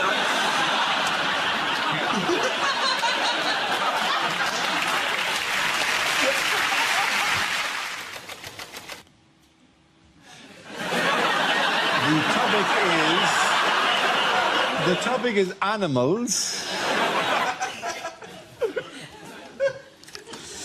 I'm into animal rights, actually. I recently watched this film, Blackfish, which is about this killer whale that ate 2 of the trainers at SeaWorld, killed 2 of the members of staff at SeaWorld. And it's an interesting film, but I do have some issues with it. You know, one of the things they say in the film is we call them orcas.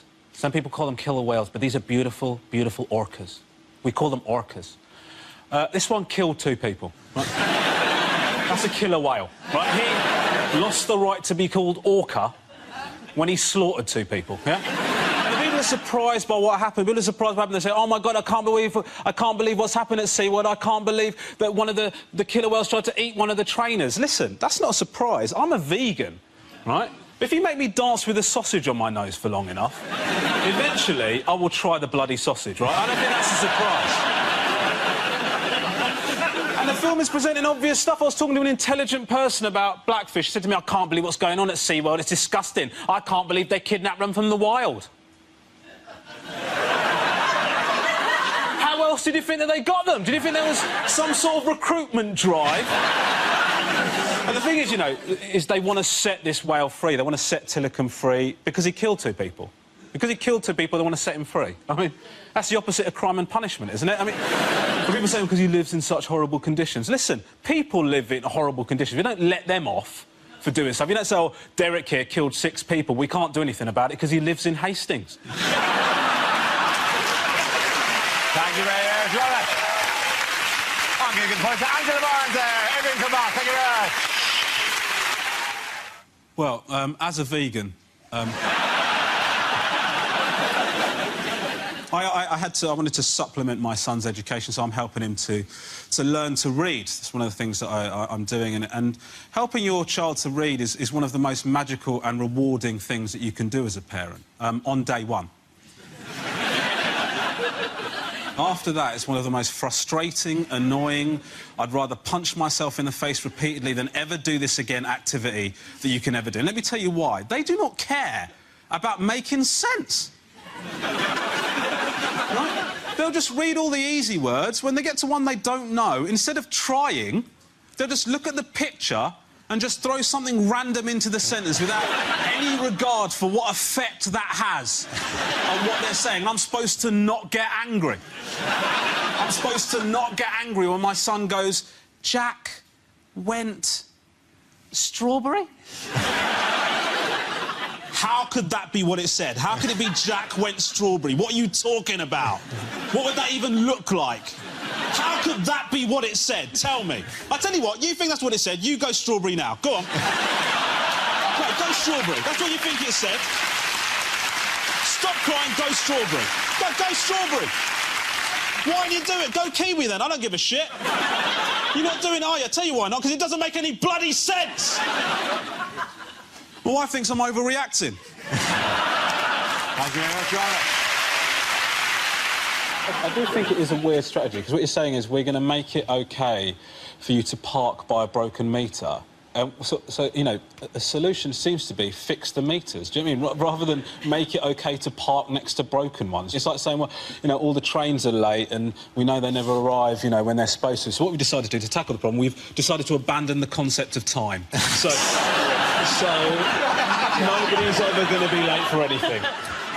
We plan to replace the glass ceiling for women with something much easier to clean.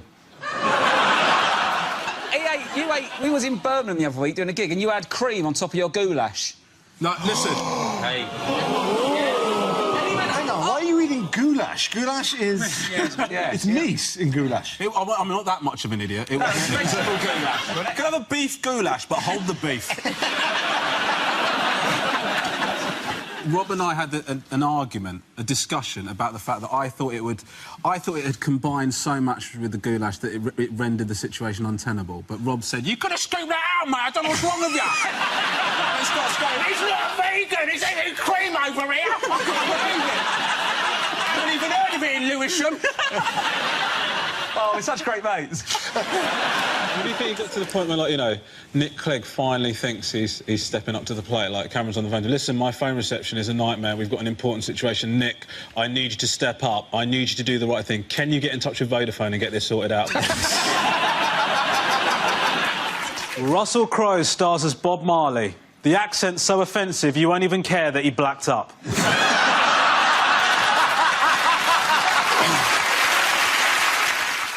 As I report from my 6th day here in war-torn Syria, I think the lesson learned is that I should never have called my producer a wanker. A UKIP film presentation, 101 damn Asians. Newark is actually an anagram of Nigel Farage's nickname.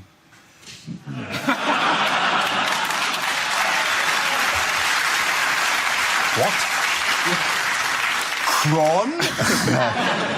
I love the way that they clapped at different times, depending on how quickly they got it. There is an element of chase going on there. Come on. Well, I'm really sad to be leaving you as your maths teacher. I've got no idea why I've been made redundant, because I've always felt that I've given 110%.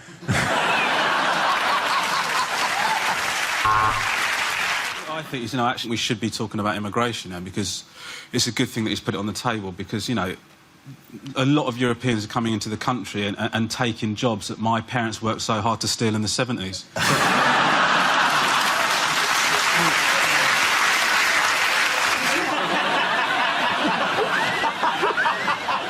It's actually a very exciting game they play, where they just sit there for hours and see which one tries to rehydrate themselves first. Because when... I mean, again, speaking as a vegan, but my problem with it is... Are you a vegan? Listen, get on board, all right? Jesus. You guys disgust me. Yes. You cheese and meat-eating pricks. Anyway, please, every part of the show, preface every topic we do with, as a vegan.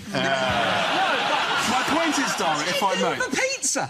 Oh, mate, I'll tell you what, pizza, nightmare, right? Of course, you've missed the main ingredient. I love pizza, ordered a pizza, right, with no cheese, right? No cheese. Yeah. What I didn't realise is not only does cheese add flavour, it also has an adhesive quality. What I got was a box of bread with some vegetables in the corner of the box. So...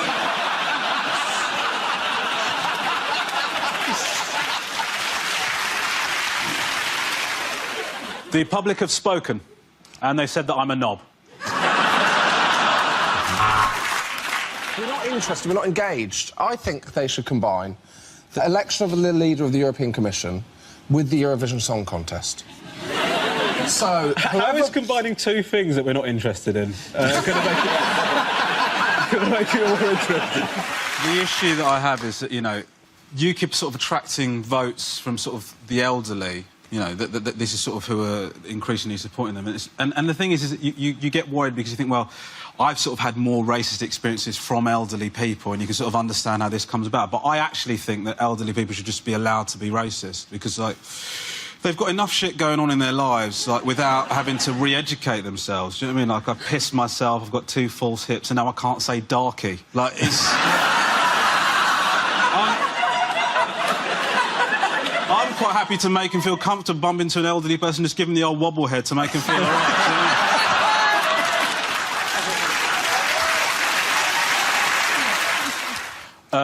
I don't like going out. Don't like going out because I don't look as good as I used to, and I worry about it. I've put on weight, and I think, oh, I don't look all right. And then I think, hold on a minute, I'm married. I don't need to look good. I just need to look better than the prospect of single parenting.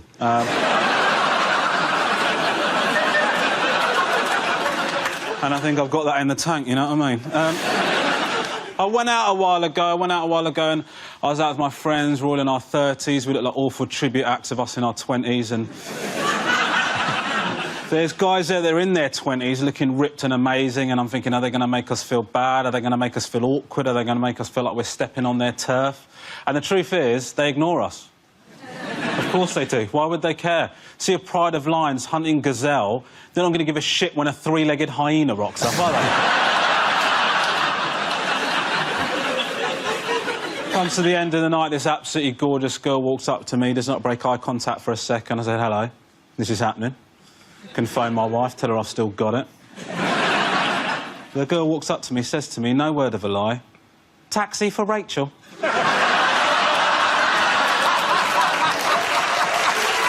Thank you very much, Robert.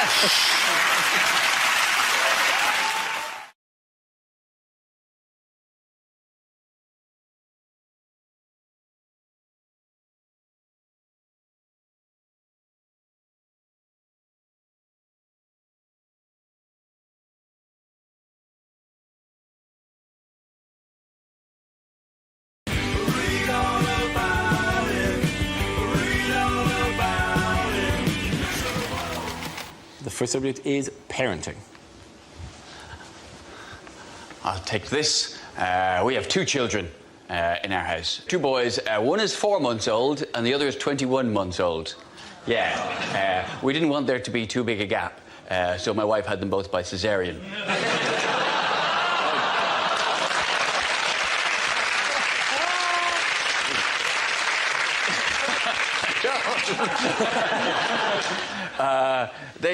To be honest with you, the 4-month-old, he's already more of a man than I've ever been, because he's already mastered the art of the casual vomit, something I could never do. When I'm sick, it's a biblical event, it's coming out my nose, I'm pulling muscles in my back, but he's so cool with it, he'll puke and then he'll look at you like you just did it, you know. What's this? That was you? Don't think so, doesn't sound like it. But it's amazing the pressure that can build up inside a small child. It's got the puke flies out and the piss flies out and the shit. Honestly, if I was to feed him creosote instead of milk, I could do me fence with him.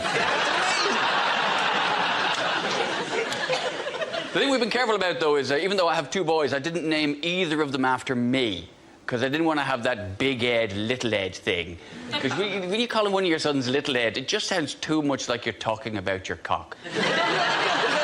Oh, Little Ed's been misbehaving. It just seems a bit... Honey, will you just hold Little Ed? Just hold Little Ed for just a minute. Hold Little Ed, or oh, Little Ed's been sick on you. It's just not... Thank you very much, Jeff. OK, that leaves us with Gary. Let's see what you've been left with. OK, let's spin that wheel. And the topic is celebrity. Celebrity. They've started a celebrity magazine for the elderly. It's called Hello, Hello, Hello. Uri Geller, surprisingly hard to stab.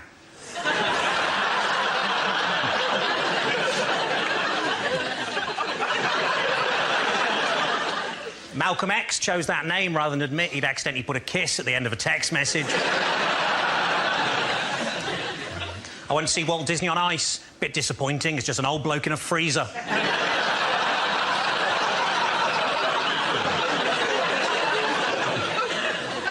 The new president of France said this week that English speakers were arrogant in their refusal to learn foreign languages. At least I think that's what he said. But it all just sounded like haw-hee-haw, haw-hee-haw. And remember, that's not racist if it's about the French. I'd have £5 on the Dalai Lama if I was a Tibetan man.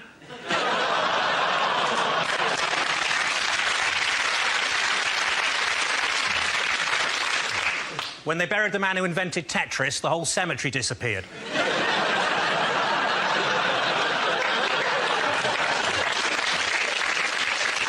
As well as 7 years in prison here, Abu Hamza could be deported to the United States where he could face the electric chair. But on the plus side, if he is electrocuted, at least he can just stick his hook in the air and pretend to be a bumper car.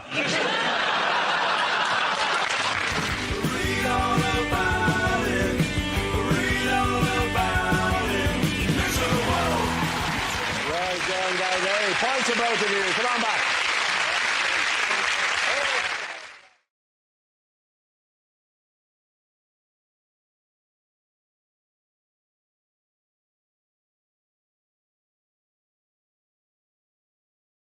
Politics, and the answer is 9%. What's the question? Is it percentage of British people without sunburn? Yes. In this room, I think. Yes. Is it the percentage of British men who bought for their wife 50 Shades of Grey, then tied them to the bed and pissed off down the pub? Rounding it up, what % of Jesus' disciples turned out to be a bit of a wrong 'un? Is it what percentage of people at a Michael Bublé concert aren't using Tenalady? Is it what percentage of EDL members can spell EDL? Is it at what point would I normally start running around the room going, have you got a charger? Have you got a charger? Is it for how much of history has Bruce Forsyth been alive? As a relatively successful stand-up comedian, how much tax should I be paying?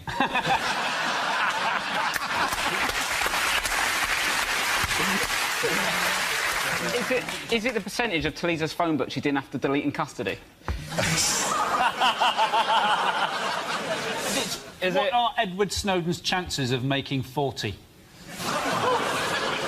What? I'm not going to kill him.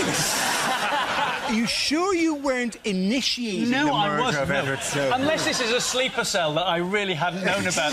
You've operating since 2000. You definitely offered me £100 backstage to kill Edward Snowden. It definitely happened. To be honest, you're a Geordie. You'll do anything for £100. What proportion of the UK electorate think UKIP is in fact a sleeping tablet? Okay. OK. I know I say these words a lot. The real answer is... I need to use words. What gradient of hill makes Chris Froome go, that's a piece of piss? How many Glastonbury Festival goers are still chilling out in front of the pyramid stage? Is it how much of the show will be over by the time you get the correct answers to the question? What percentage of this panel will still be alive when Dave show the final repeat of this episode? Amen, brother. I would like to... OK. Sorry, genuinely, the correct answer you can, please. Genuinely, yes. What percentage of people actually can't believe it's not butter?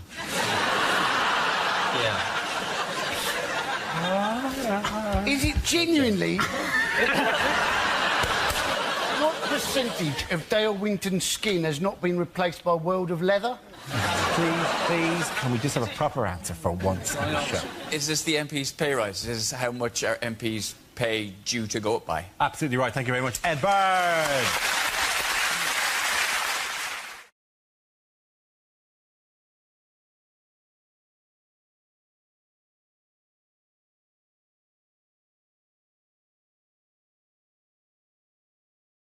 The next topic is unlikely things to hear over a tannoy. Ladies and gentlemen, good afternoon and welcome to Waitrose, you smug, rich pricks. This is not a drill. I repeat, this is not a drill. Would somebody please go to the power tools aisle and get me a drill?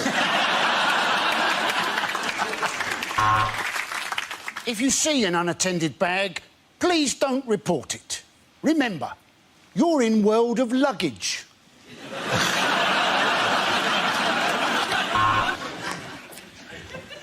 Good evening, ladies. Topshop will be closing in 5 minutes. Please make your way to the till unless you're over 30, in which case piss off to M&S, you ancient old hag. This is an announcement for the front desk of the swimming baths. Could doctor, someone's done a shit in the pool? Please come to reception.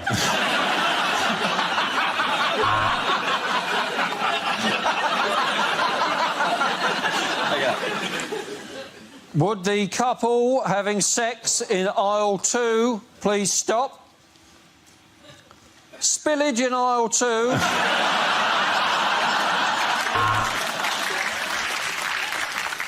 The 1625 has unfortunately been cancelled and has been replaced by a replacement bus service. EasyJet would like to apologise for all passengers who are going to Greece.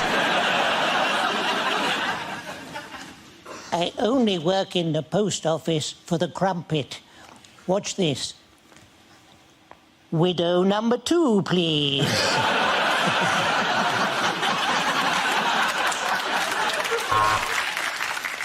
In tonight's performance of Chitty Chitty Bang Bang, the part of the child catcher will be played by a 1970s TV presenter.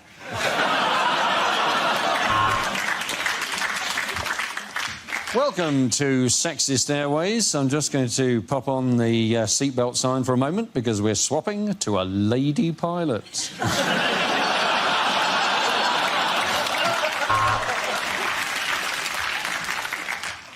We are now coming into land in Russia, where the local time is 1956.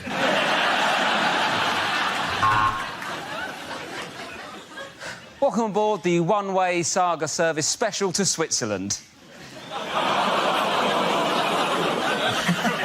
trying to have a laugh.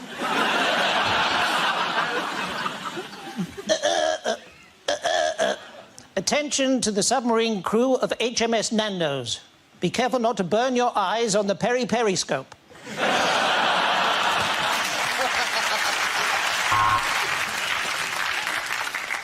Lost children can be found at the Lost Children tent. If they're not claimed by the end of the day, they will be destroyed.